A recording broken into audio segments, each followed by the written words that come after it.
Binanggit mo yung LTO at pwede rin naman MMDA.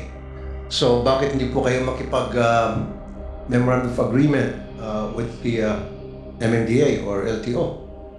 Or better, pwede niyo pong i-deputize ang yung Philippine Coast Guard para makapag-issue ng ticket, manghuli, at bilhin niyo ng mga motor.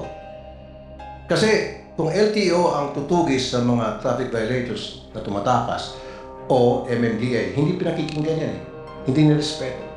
Meron pa nga mga insidente, yung isang MMDA na nakamotor, sinag-shoot pa nung turista nagpapahan.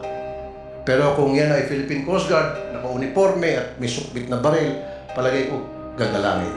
Don't you think it's about time na ganun pong pag-iisip dapat ang gagawin natin, sir? We agree with you, Mr. Chair, and we will do that, Mr. Chair. Can you do that ASAP po? Yes, Mr. Chair, the Coast Guard is present, and we will we'll coordinate with them within this week, Mr. Chair. Kasi nga po, nababatikos po tayo sa tayo mga taga-gobyerno, kasama na po ako doon.